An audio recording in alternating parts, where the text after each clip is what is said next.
another broadcast of MindYourHealthCast.com. As always, I work to find subjects that are intriguing and enlightening and provoking and challenging, which means you may or may not agree, but when it's all finished, it's up to you to take what I give you and go search it out for yourself and make your own decisions. For today, I've chosen an interesting subject to me that I have been working on and studying and researching for many, many years, the subject of anti-aging or longevity. Now, the two words aren't exactly the same. Anti-aging has to do with how healthy you are aging, meaning you may only live to be 60 but live very healthy until that time. But longevity means really increasing the years that you live. And so really it's a combination of both that we want to consider, because what will allow you or enable you to live very healthy but at the same time live a long age. Now, as one fellow said, the ideal is to die young at a very old age, meaning your body's still in good shape when you finally die. And I've known of some people like that. I knew a researcher, nutritionist. His name was Dr. Norman Walker. He wrote many, many books on juicing and studied the whole concept of health and longevity and anti-aging for years. And he, the last I found out, lived to about 119. He worked every day, traveled all over the world, wrote books, and was very busy. And finally one night went to bed and didn't wake up the next morning. And so normally that would be the way to expire. And in the studies around the world of societies that do live long, and there are some that live to 130, 40, and 50, and they work and are busy and work in their garden, walk long distances, and are in good health until finally they just one night don't wake up from going to sleep, which to me, of course, is an ideal way to go. In today's world, most of the people end up suffering and miserable and having all kinds of infirmities and hardly can get around, or in a wheelchair or one of the electronic scooters that they're out now. And they're pulling a tank of oxygen with them and taking a handful of pharmaceuticals every day. Really, I wouldn't call it living. It's kind of surviving. And so what I'm talking about is how can you live healthy up until the time it's time to transit this world. At this point, for sure, it appears that everyone's going to die at some point. The question is when and how your life is up until that time. So I've been intrigued with the whole concept. Many, many years ago, there was a TV series, never made it to the main channels, but was shown on UHF, called The Highlander. And they started out with a pilot movie and then went to a series. And it basically was about a group of Scots that were born way back along the way that were called the Immortals. And the message that they got was that eventually they all had to kill each other off until there was only one left who then would live on forever. But in the meantime, they could not be killed except by another immortal. And so by the process of elimination over the years, they gradually dwindled down until ultimately there would only be two left. And when those two fought it out, the remaining one would be immortal. And it was an interesting story, and it took place, of course, in modern times, and the key player was at that point supposed to be 600 years old. And I'm thinking how nice that would be. Just think of all the things you would have learned and seen, and things you could have bought 600 years ago and or whatever and kept for 600 years, how much they would be worth as far as antiques, especially if you could keep them in good shape. So I mean, there was a lot of implications of what it would mean to live that long. Now, I'm convinced that ultimately, in the early period of time, man had the capability of living between 900 and 1,000 years. Along the way, a lot of things happened that have intervened. There were some genetic changes, maybe deliberately, and here we are down to where we are today. The Dr. C. Norman Shealy, who's done a lot of work with anti-aging, in fact, he wrote a book about, I think, living beyond 100, and he said that as we are right now, and with what we know right now, there's no reason why we couldn't live to 140 or 50. And so, in my mind, of course, I like the 600 to 1,000. I think that's good. And so I've been working on ways and learning everything that's out there about what we can do. So the subject of what I'm going to talk about today is some observations that I have made and learned up to this point. And those are some things that we will want to consider. I already told you the difference between anti-aging and longevity, and that there's a lot of books out there that all offer theories as to why we age. And I'm going to present to you several of the theories and the implications of it. And in the first broadcast, it appears this is going to be 2 broadcasts. In the first broadcast, we're going to be talking more about these theories and what it means that these theories, why they would lead to shortening your life. And as we talk about those, you'll begin to see that some of them interrelate to each other.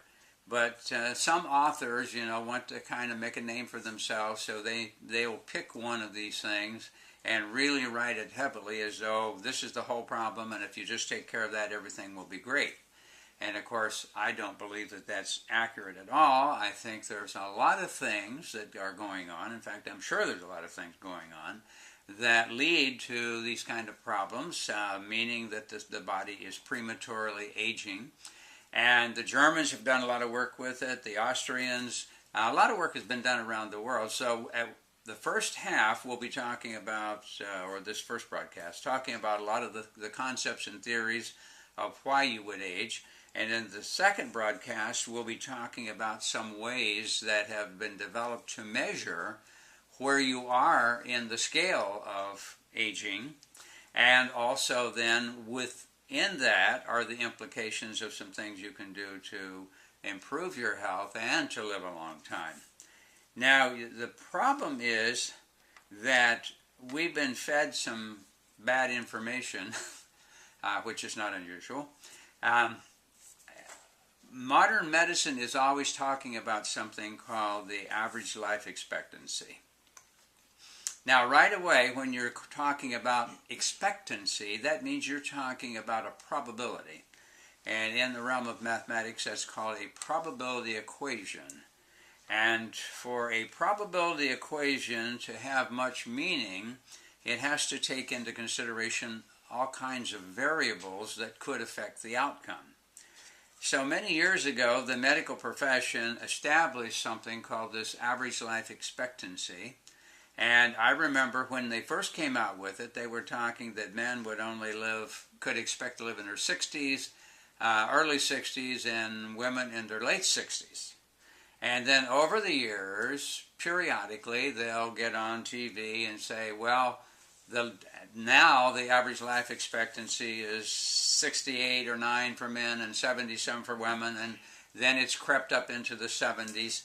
And so they don't do it every year that they talk about it, but every few years they talk about it. And of course, the implication of that is to make the public think that modern medicine has allowed men to live longer. However, that isn't really true, because that's a life expectancy factor, a probability factor. And when they first calculated it many years ago, there was a skewing factor that was helpful to them, but made the whole concept meaningless.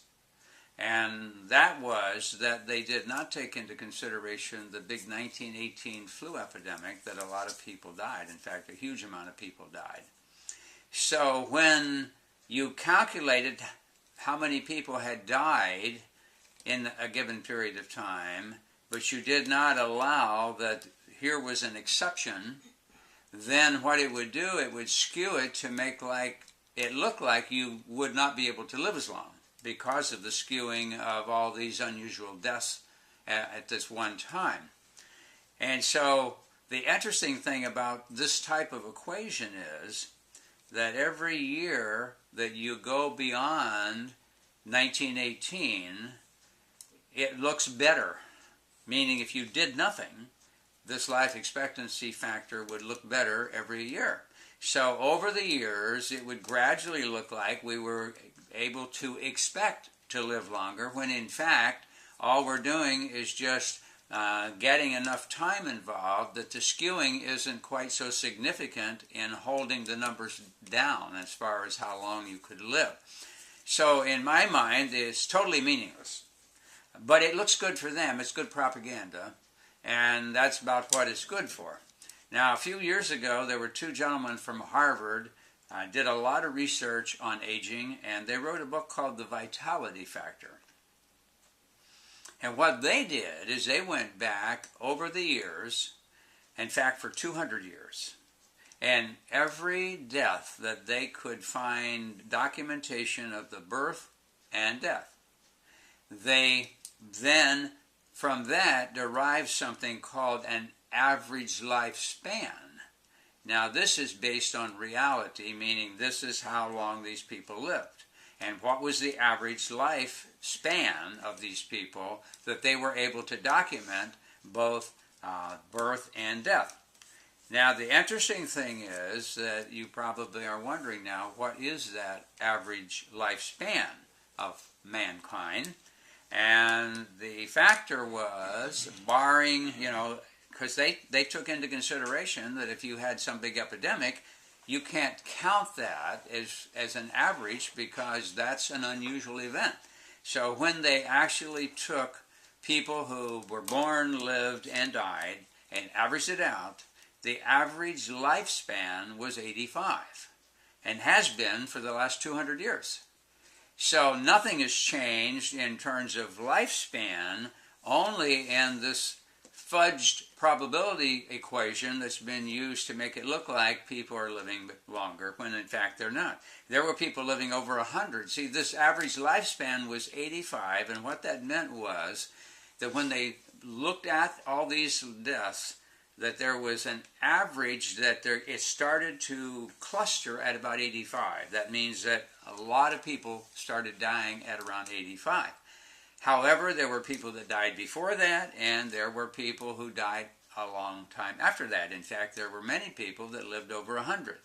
So 85 seemed to be our cutoff in terms of modern life.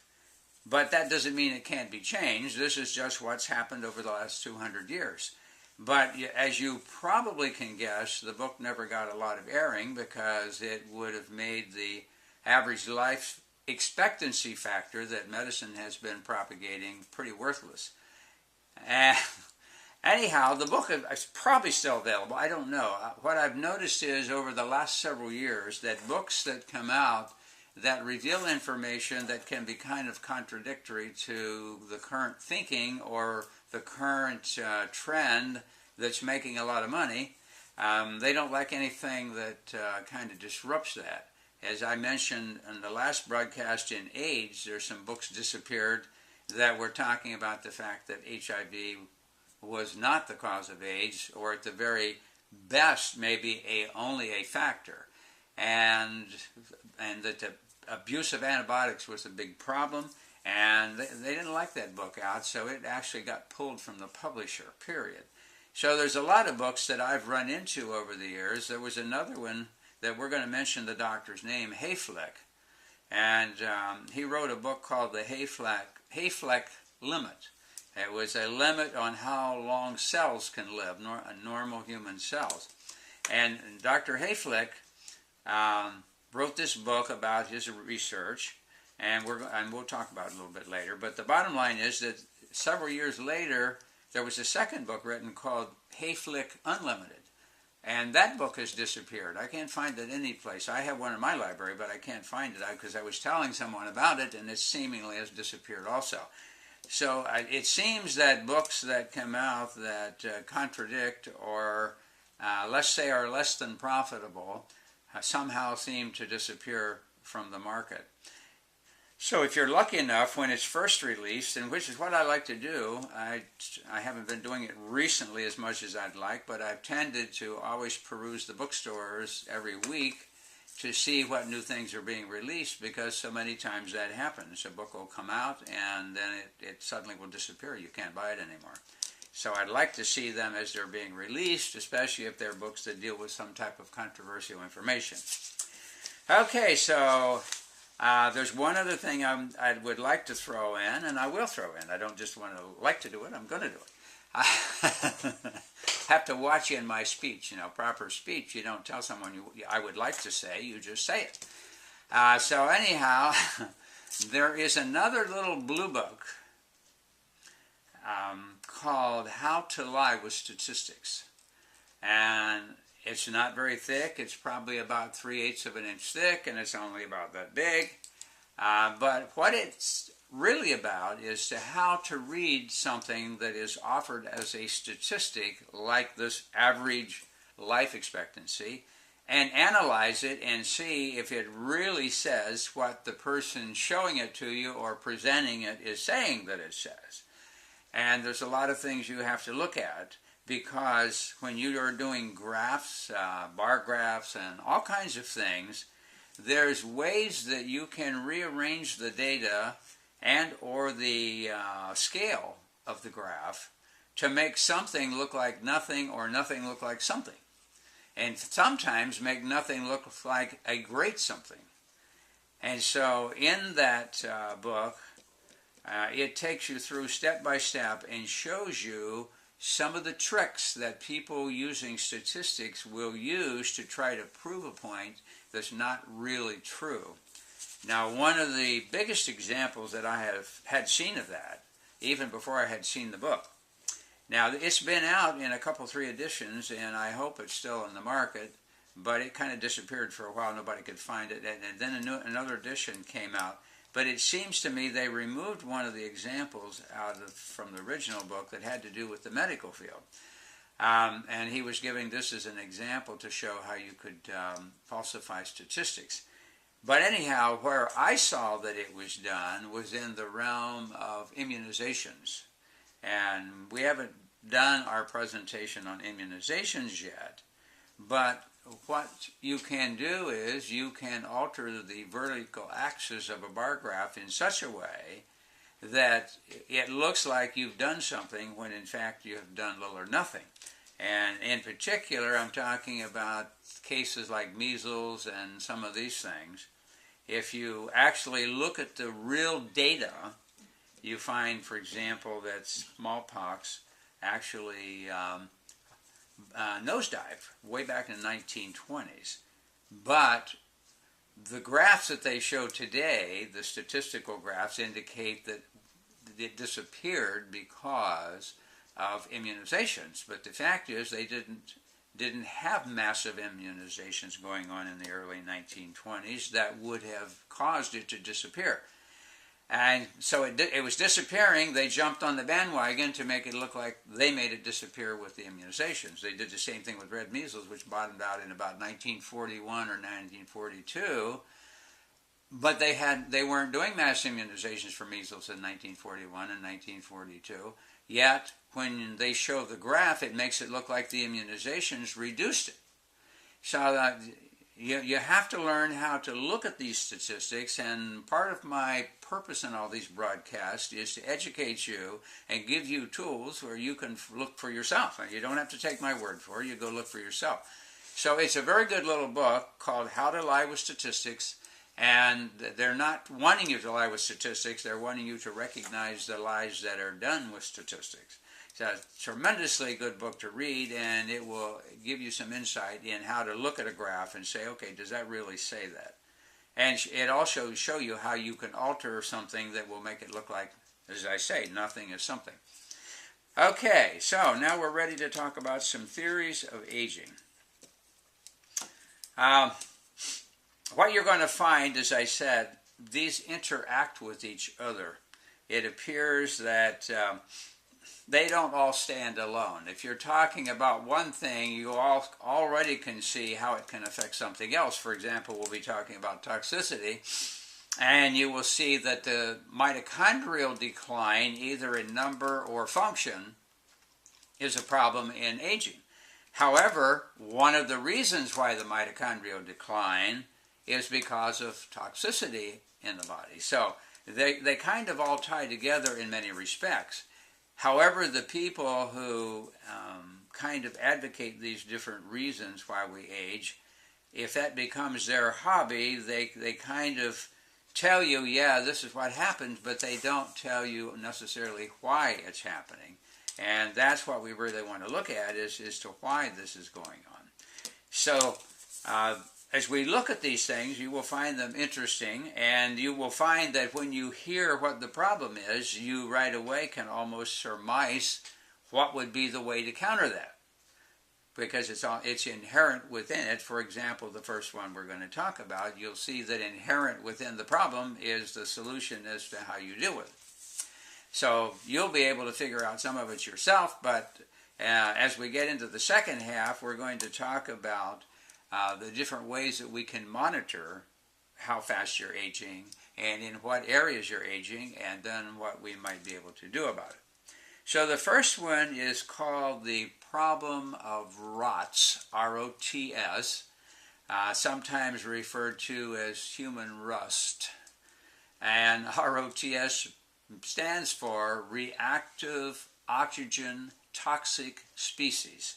Some people just call it reactive oxygen species, or ROS.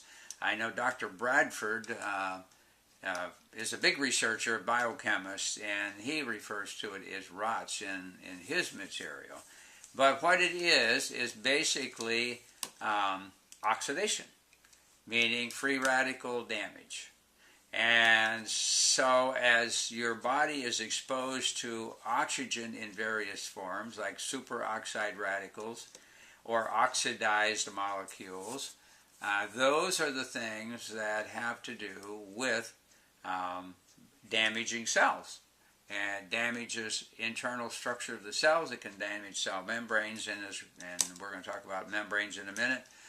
So these reactive oxygen species, or toxic species, or rust, body rust, is one of the things that increases or accelerates the aging process. And as we talk about the Hayflick limit a little bit more, you'll see why that could be true. But there's a lot of things you can do in your life to accelerate. Now, if the body has everything it needs, you're going to find that a lot of these things would be taken care of if we made sure that our body got what we need in terms of nutrients, food, water, movement, and all these things, and not putting things in your body that are not the best for your particular body. So those could all be a big factor in this whole idea of aging, period. If we did that. Now, years and years ago, when I was young, as I've said before, basically people were healthy unless something unusual happened. Now, in our modern world, it seems that basically you have to work very hard to maintain a basic level of health. It's not a given anymore, whereas it was when I was young. And so when I see that, then I have to say, what has changed that could make that happen? And of course, the things that we're going to be talking about and are talking about are those things that have happened. And now we are being challenged to just be basically healthy, let alone living a long time and living healthy a long time. So all of this is going to work together, because if you're working toward anti-aging longevity in your life, it means you're also going to be working toward putting the body in better shape and keeping it clean, and therefore it's all going to be part of the same package. But it is interesting to see how people have tried to address this. So if you believe that the cause of aging has everything to do with reactive oxygen species, or ROTS, then that's what you would be trying to offset. But offsetting that alone really is not going to do the job. I've studied all the different writers who talk about that, but I would say that's been one of the early big ideas about, okay, here's why you age, and here's what you need to deal with. Now, they're right and they're wrong. In my mind, it means they're right because this is a factor, but they're wrong if they think it's the only factor. And so you really have to take them all together, and as I say, as you listen to these, you're probably going to say, oh yeah, well, if that happens, then that's going to affect this other thing. And so there's rarely anything that happens in the body that is standalone.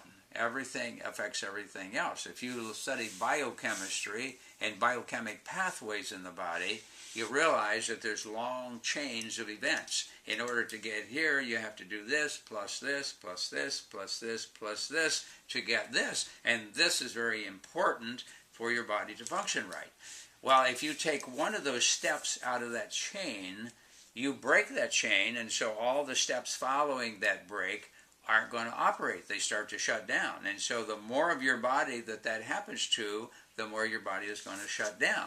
So the irony of it is that so many of the things that happen in the body do not immediately show up, and it does not immediately affect you. Sometimes it takes a while for the effects to hit you. And then suddenly one day, bang, you get hit, and you think, well, how did that happen? Well, it happened because for the last several years you've been doing this and this and this, and now suddenly it's making a big enough impact on your body that you now have the results of it. And you know that it's there, but you think it just happened. Oh, well, I just developed this. No, you didn't just develop it. You've been developing it for a long time. I've said it over and over, but I keep emphasizing it because it doesn't seem to stick. When I hear people in conversations, then I know that it's not clicking, that this is happening. And so a disease like Parkinsonism has to do with the destruction of a portion of the brain called the substantia nigra that's a big producer of dopamine, which has to do with coordination of movement so that you can freely move and coordinate your movements together and so forth. Well, that is sensitive to certain chemicals, and they know that because some things have happened, like there's a book called The Case of the Frozen Addicts, and it's an interesting book to read. It's about a young man out in California who decided to make some illegal drugs. I guess he learned just enough about chemistry to decide to make these drugs for him and his friends. So he manufactured this drug, and they all took it, including himself. The problem was that he didn't realize that the process he used, there was a toxic element produced as a consequence of that, which he wasn't aware of and did not have a way to get out because he didn't even know it was there, and that substance ultimately destroyed the substantia nigra in the brain. Now, that only came later, that knowledge, because what happened is these people suddenly went to the emergency room, and here we're talking about young people, 18, 19, 20, 21, show up in the emergency room with advanced Parkinsonism, meaning they're so stiff they can't move, they can't talk. Somebody's taken them in and said, I don't know what happened, but they just suddenly can't move, they can't do anything. And of course what had happened is that ultimately in the investigation they found out that this toxic substance in this illegal drug that this young man made was very destructive to the substantia nigra in the brain. Now, the interesting thing about Parkinsonism is that you can have about 70 to 80% of the substantia nigra destroyed before you get the first outward symptoms. Now that means that it's going on a long time, but you don't know that. And it's finally one day when you start to have the first symptoms of Parkinsonism that now 70 to 80% of that tissue has been destroyed. And that's when they found out that it was very sensitive to certain types of organic chemicals. And the problem is then, with modern medical treatment, is instead of working for a way to stop the process and to keep it from progressing any farther in hope that you might be able to have some regeneration, what happens is they give you a substitute of dopamine to fill it in, and that improves your symptoms for a while. The only problem is, in most cases, in 1 to 2 years of continuing substituting the dopamine while the substantia nigra continues to go downhill, suddenly there's a day when that doesn't work anymore. And the person wakes up one morning and can't move, can't talk, can't do anything. And I've seen that happen before. So this whole aging process thing is the same way. These things are happening in your body, but you're not aware of it. If you're not tuned into what can happen and looking for ways to measure it, and number 2, ways to avoid that, then one day you get really caught blindsided, as the commercial was for one of the statin drugs, that worked very effectively. It sold a pile of drugs, but this guy comes on at the beginning of the commercial with his head down, and the video part of it is in gray tone, no color, and he says, I got caught blindsided. And of course then, as they progress with the commercial, once he takes this drug, all of a sudden everything's in color, they're outside, they're enjoying nature, he and the family are all laughing, and everything is great because they took this drug. But anyhow, people do get blindsided with the aging as well as illness. Now, it's really hard to separate aging and illness. All the aging is that it's accelerated aging due to things that have happened to us that we might consider as disease, and maybe we won't. But those are the things that can lead to aging. So this ROTS problem is that you start accumulating these free radicals, and what do free radicals do? Well, we've talked about it a lot, but I guess it doesn't hurt to emphasize it. I found out a long time ago that you can tell somebody something half a dozen times, and still sometimes it hasn't connected yet. And it sometimes has to be presented several different ways until you happen to hit the way that really comes home to the person that you're talking to about it. And so these free radicals, every time you put something in the body that has a missing or a lot of missing electrons, it is looking for electrons. That's the nature of chemistry and the nature of the way things combine or come apart. And when you're missing electrons, you have an unbalanced electrical charge in a molecule and or atom. And so it's looking to fill that void, and the first electron that it comes up on that can be pulled away from where it is, it's going to do that. So if it happens to be in a cell wall, it's going to damage the cell wall by pulling an electron, because once you unbalance another molecule, it doesn't function the way it should. So then you can start some process that is going to shorten the life of a cell by damaging it by oxidation.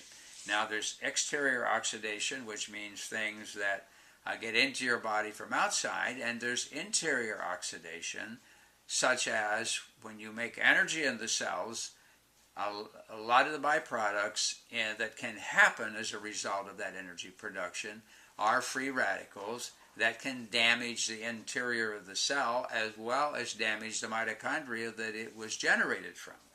And so consequently, the body, if it is fully nourished and has everything it needs, has what it takes to neutralize that. So then there's no big problem. You can neutralize it and you won't be damaged by it. At least if you are, it's very minimal. So you're looking for two types of reactive oxygen species, those that come from without and those that are generated from within.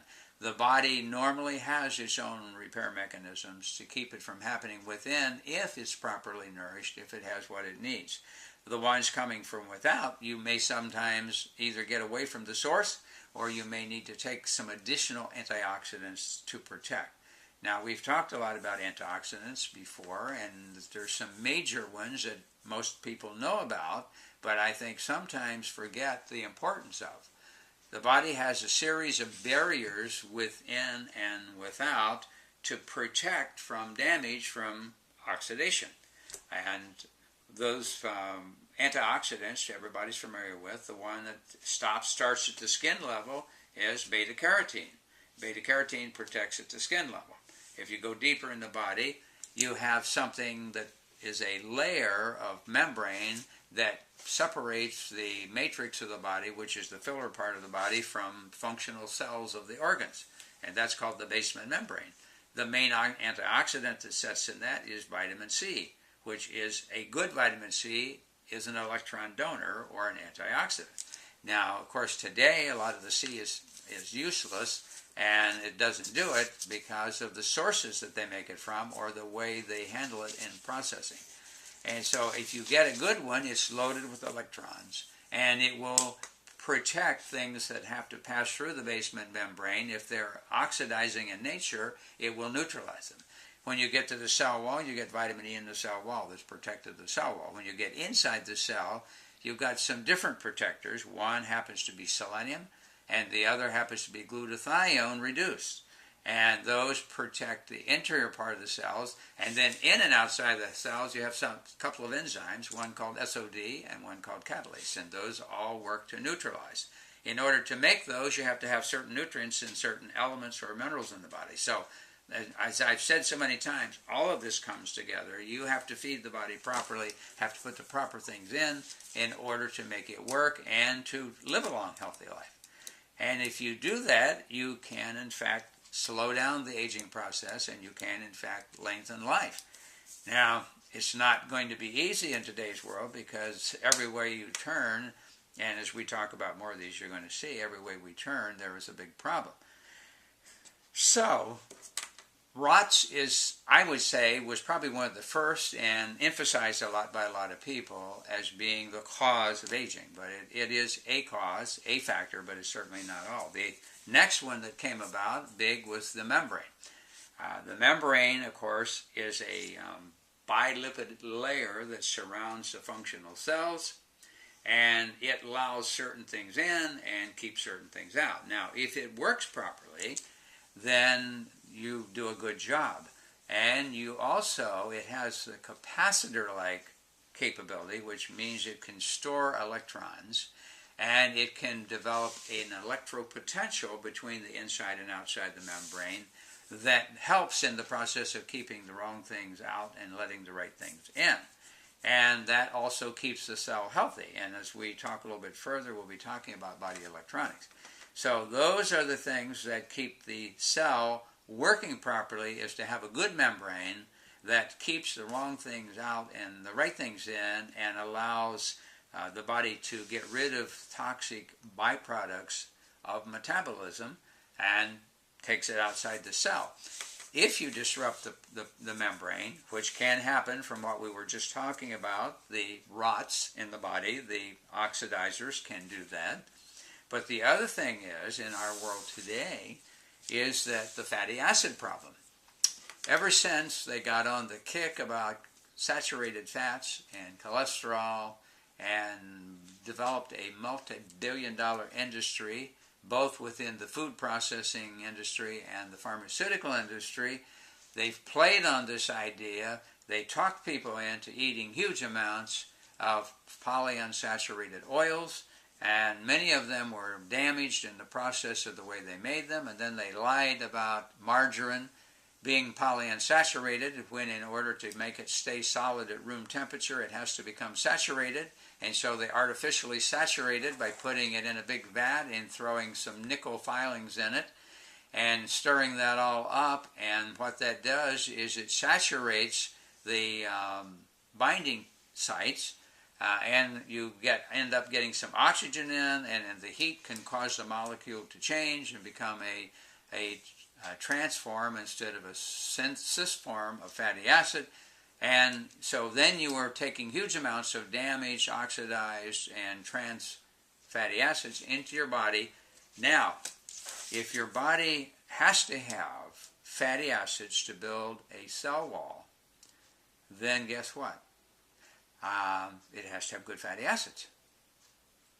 I believe that many times fatty acids are not given the due consideration that they should have. We just kind of think, well, they're oils and fats, and we put them in, and then we've been told by medicine for many years, as long as you stay away from those terrible saturated fats, that everything's going to be fine. Interestingly, the other extreme is that the doctors who do organ transplants many times tell their patient to eat lots of polyunsaturated oils because they depress the immune system. So it's kind of interesting, depending on which side you're wanting to utilize it, how you tell the story about them. But I say in all cases, large amounts of polyunsaturated oils are not good, even if they're good, organic, healthy ones. Well, most of our oils are better if they're actually as part of the food. It doesn't hurt to use some, but I find some real butter, which I've always advocated. This whole thing of cholesterol, as we've covered, is a farce, and if you have investigated it, you would have found that out by now. And if you disagree, then that's perfectly fine too. That's up to you. Anyhow, the cell walls are a double layer of fatty acids, and they have the capability of generating an electrical charge between the inside and outside, which helps keep the good things in and the bad things out, and keeps the cell functioning healthy. Now, if you read Dr. Bruce Lipton's book, The Biology of Belief, you'll find that he's a cell biologist, etc., and has a PhD, has taught in medical schools, and has now become popular because of some of the material he's written. But he says that the cell membrane really is controller of cell function. Everybody always started thinking from the time they started talking about DNA that that was the brain of the cell. The DNA is a library of information that's utilized to synthesize proteins, but it does not direct the cell. It doesn't tell the cell what to do. It waits for messages to come to it, even tell when to replicate or build new proteins. It's the actual cell membrane that controls what can get in and not get in the cell, and directs second messages that come to the outside to carry on different functions in the cell. So that means that the cell membrane has to be of high integrity, made out of good material. If it is not, it can leak the electrons, or if it's been oxidized, it can leak, and therefore it cannot store this electrical charge. Which is extremely important in anti-aging and longevity, is that the cells have a high electrical charge. Now, normally that's about 80 to 120 millivolts on that membrane. And the membrane has to act like a capacitor. And I don't know if you know what a capacitor is, but a capacitor is two conductive plates separated by a dielectric, which is something that will not allow electrons to move from one plate to the other. So it's holding a charge. It can act like a battery. And so you need the cell membrane potential to make it work right. And if you disturb that membrane, then it can't hold a charge. And that if the membrane potential, which should be 80 to 120, drops down to about 45, the cell can become a mutant cell, which can be then a malignant cell. And then if it drops down further, they can replicate. So malignant cells drop the voltage by expanding the cell, and when it hits about 25 millivolts, it will separate and build another cell. And so it can do that very rapidly. So you don't want that to happen. You want a high membrane potential. And to keep that working, you have to have a good capacitor around the cell, which is the cell membrane, the bilipid layer. So if the problem is, if the body does not have good fats, it's going to build the cell membranes out of bad fats. And the bad fats don't work right. So now you've got a problem. And so that's why some people have said, well, that's why you age, is because the cell membranes become disturbed and or become made out of bad oils and fats until finally they don't work right. And so you age very rapidly and go downhill rapidly. So that is true to a degree, that will happen. And it can be a bad problem. Now, when we talk later about some of the ways you can monitor, there is in fact a test that will tell you about the integrity of the cell membranes. Now, the good news is, if your body gets good fats, it will displace the bad fats with the good fats because that's what it really wants. And that means you can have a corrective action by taking in the proper fats, which would mean a good like organic flaxseed oil or good fish oil that's not contaminated with a bunch of garbage, and or as the one that the pharmaceuticals put out. Now, you know, talk about strange things. What happened in this country is that the regular medical researchers found that fish oil worked equal to or better than the blood thinners that the pharmaceuticals were selling, and they even published studies in the New England Journal of Medicine and in the Journal of the American Medical Association, so it couldn't be denied any longer. Okay, so the pharmaceuticals realized that people were going to buy these oils. Now, they're not really happy about you buying good oils because there's a problem there. That means you're probably less likely to get as sick and therefore want to buy their other garbage. So, consequently, they decided to come out with their own fish oil. And I don't have good feelings about the sources they may be using because, as you probably know, there's a lot of mercury contamination and a lot of other factors that could be in fish oil if it's not proper and doesn't come from the best sources. And see, some of the companies that I know in the natural health field, if they purchase an oil from fish oil from some producer, they then go to their lab and test it for contaminants and all kinds of things before they will accept it to actually use it. And if they reject it, guess what? Somebody's going to buy it and put it out on the market because they can sell it cheap because of the fact it was not a good oil. Well, anyhow, I don't know what the pharmaceuticals are using, so I cannot attest to that. But I do know this. If you read the label, it's interesting because it's not pure fish oil. It's diluted. And guess what they dilute it with? Polyunsaturated vegetable oil, which actually works contrary. It's probably oxidized, number one, which means it's going to damage the fatty acid. And number two, it's probably transformed fatty acids on top of it, which are damaging to the body if they get in the body and are immunosuppressive. So anyhow, they're selling it. Now, a bottle of these capsules of this fish oil, which they're selling, we probably sell, and I know the one that I would have is a high grade because I know the companies who do it, for $20-some for like 90 or 100 gel capsules of the fish oil. Well, the pharmaceutical sells 90 to 100 of the gel fish oil diluted with vegetable oil, and they sell it for $180 to $280 a bottle by prescription. So to me, it's kind of interesting. They knew the market was there. They knew the people were buying it. They knew the research said that the fish oil was good, so they're going to jump on the bandwagon and sell it. Unfortunately, as I say, I picked up one of them and I looked at the label and it said it was actually cut with polyunsaturated vegetable oil. So to me, whatever good effect you would have gotten from the fish oil, it's been ruined by having added this polyunsaturated oil to it. And of course, they're charging an outlandish price. If you're talking $180 to $280 a bottle compared to $20-some a bottle, you know that it's robbery. Now, I've said it before, and I'll say it again. In my opinion, the pharmaceutical companies don't really care what you take. It really doesn't make a bit of difference.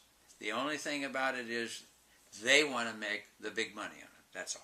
As long as they're making a big profit, they don't really care what you take, whether it's vitamins. You know, for years they opposed vitamins, and then all of a sudden, when it became evident that people were going to buy them anyhow, what do? They come out with what I call a cheap synthetic version of vitamins and act as though, well, sure, everybody knows you should take vitamins, when for years they were saying you're expending all the money for nothing, you're creating expensive urine, they're not worth it, you don't need it, all you need to do is eat a good balanced diet.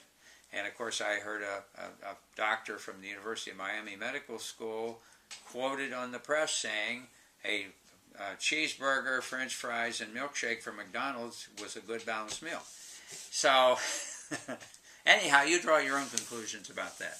So the membrane can be a problem, but you know, if you want to find out more about it, I would read the book by Bruce Lipton called The Biology of Belief, and he talks about the importance of the cell membrane and actually how it operates like an electronic semiconductor or transistor in the body, and that acts as the brain to regulate how the cells function. So obviously, if that gets damaged, you've got a problem, and as I say, one of the tests that we're going to be telling you about will actually measure the potential, actually the capability of the cells in the body holding an electrical potential. It's called parallel capacitance. And if that number is low, that tells you you've got defective cell membranes. And to me is a very good indicator of your aging way too fast. And so that's one of the ways that you can help calculate where you are in the aging process. Okay, one of the other big ideas or theories was the mitochondrial idea of the mitochondria either becoming damaged or dying, one of the two. You know, all the cells in the body have little organelles called mitochondria. Some of the cells, like some of the fat cells, only have a few dozen, or if that. However, some of the muscle cells, like the heart cells, can have 500 or 600, 700 mitochondria, maybe even more. And so those are little units or organelles within the cell that produce energy. And that energy is what keeps everything going. And if those aren't working right, you don't have much body energy. You can't repair your body. Your immune system is weakened. And of course, the cells are going to die off faster. And what does that mean? Of course, it means you're aging faster and you're also shortening your life. So I can see why mitochondria might be considered as a big player, and it is. However, when we talk about some of the other things like toxicity, well, toxicity is what can get in and make a problem with the mitochondria. We mentioned about the antioxidants and the oxidation. That can damage the mitochondria. So there's other things can happen, and we'll be talking in toxicity also about certain medications and chemicals from the environment that we get in can interfere with the production of energy. Now, if you understand mitochondria, you know what they do.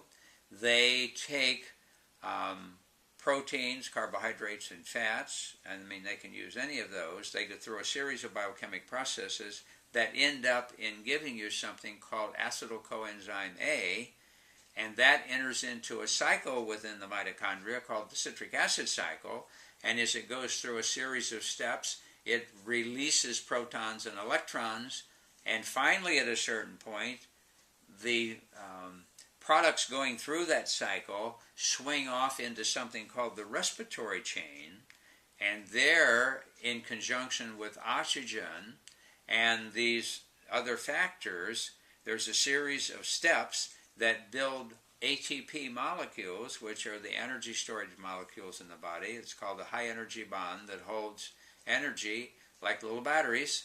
And then when your body needs energy, it draws on the ATP, and as that high energy bond breaks and changes adenosine triphosphate back to adenosine diphosphate, energy is released, and that's what the body runs on, except in an emergency when it reverts to a process called glycolysis, which means sugar just is fermented down to make some energy, and it's a different process, an emergency process.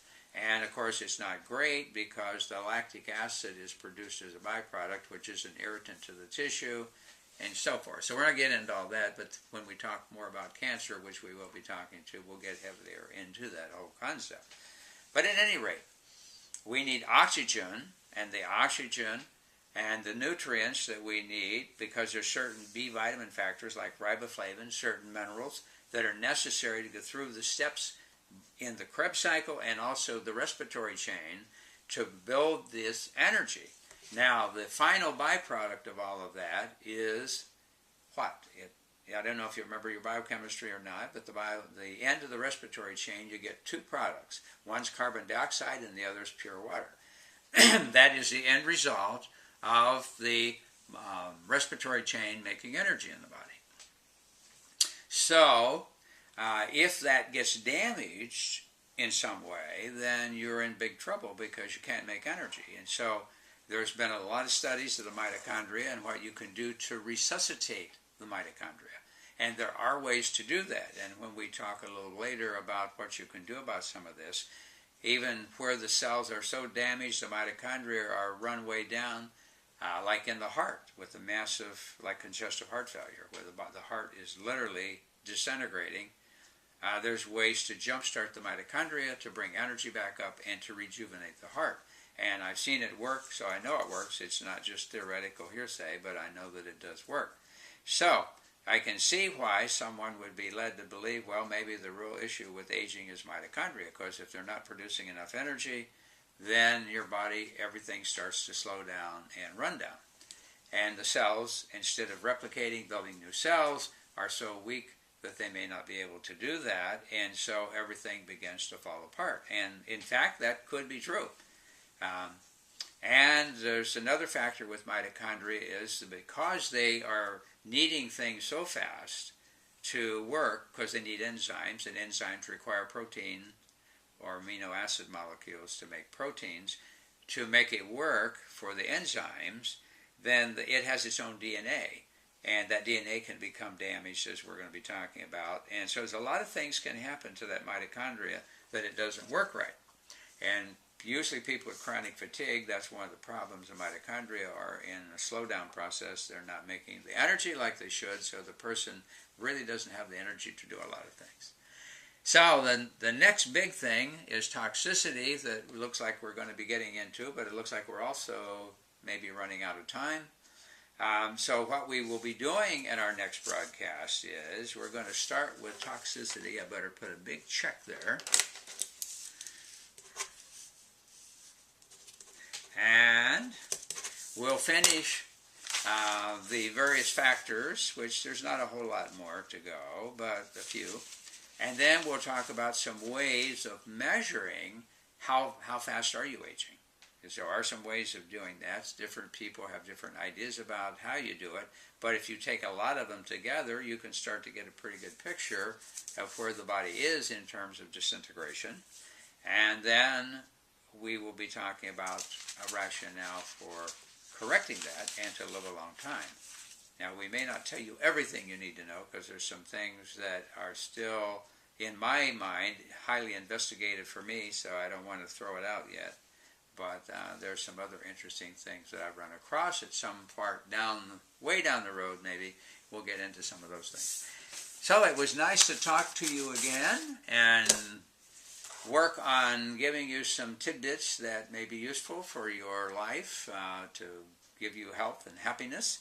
Don't forget to go to our website, mindyourhealthcast.com. From there, there's several kinds of pages, all kinds of information related to health there, and some products that we put there, as well as the books that we list there that we talk about. And you can click directly to the broadcast, as I'm sure you know by now, from there. And you can click to our alternative health and prevention website, which talks more about the office and some of the things I do at the office. And also, you can go directly to this broadcast, as you know, by going to freeducast.com/mindyourhealthcast. Otherwise, be sure and tell a lot of people about the broadcast, and be sure to post any questions that you have. We have a forum sheet. You can go there and ask questions, make comments, criticisms, or whatever you want to say. And if you give me some good ideas about what you would like to have me talk about, I'll be happy to see what I can do about putting something together.